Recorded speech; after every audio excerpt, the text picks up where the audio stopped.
really quick review on writing equations. Anytime you have two things that are changing in a ratio, for example, 2 dogs per 4 cookies, $6 per hamburger, anytime those are changing in a ratio, you can use this format y equals mx plus b. And the m is our ratio. That's how much one thing is changing in comparison to the other.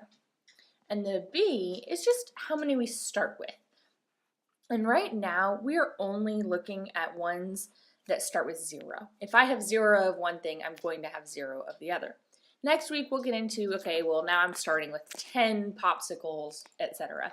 But for right now, we're starting with 0. If I have an equation like 4 foul balls for every 16 pitches, I can set that up as a fraction. 4 foul balls for every 16 pitches, which of course can be reduced to 1 foul ball for every 4 pitches.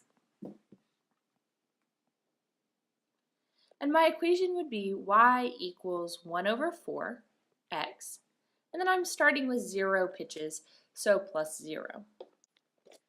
I want to make a table for this information. I have an x side and a y side.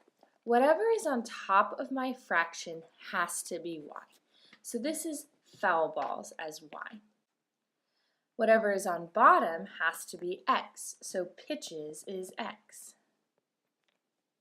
Now I could use my equation to fill in this table. For instance, if I have 0 pitches, I'm going to plug 0 in for x. 1/4 times 0 plus 0 is 0. So if I have 0 pitches, I have 0 foul balls. But what if I didn't have 0 pitches? What if I had 4 pitches? I plug the 4 in for x, and 1/4 times 4 is 1, plus 0 is 1. So if I have 4 pitches, I have 1 foul ball. What if I have 8 pitches? I'm going to plug in 8 for x. 1/4 times 8 is 2. 2 plus 0 is 2. So if I have 8 pitches, I have 2 foul balls. We can see how our equation could be useful to plug in different values. If I had 12 pitches, 1/4 times 12 is 3. 3 foul balls. Let's look at another example. I have 13 lasagna noodles per casserole. So that would be the fraction 13 ln over 1 casserole. My equation is y equals whatever my rate is, so 13 per 1, x, and then however many I start with. We're always starting with 0 for now. When I go to fill in my table, whatever is on top has to be my y, so lasagna noodles.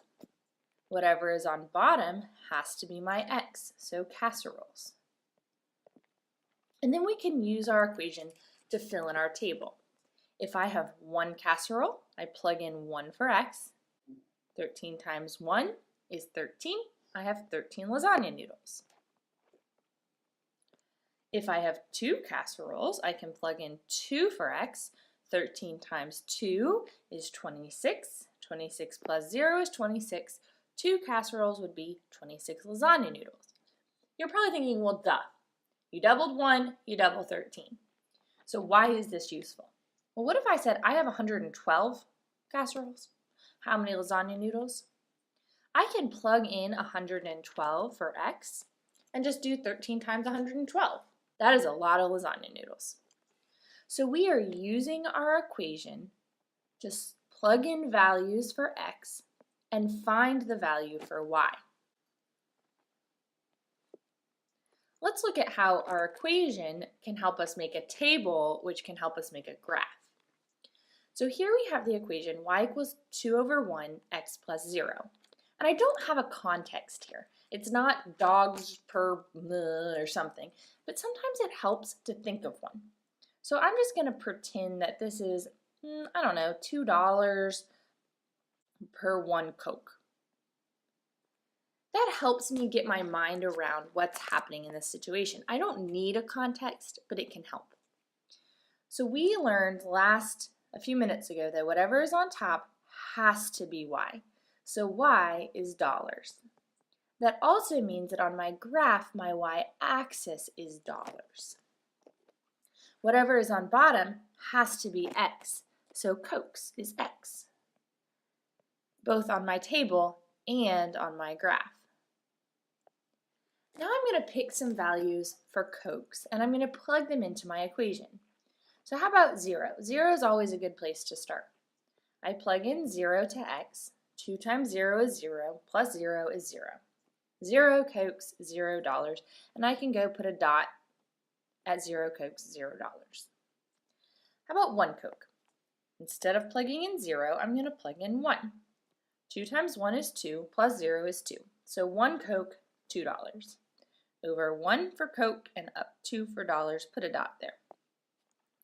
We'll just keep on plugging. 2 Cokes, plug it in. 2 Cokes, $4. I want you to notice something interesting on my graph.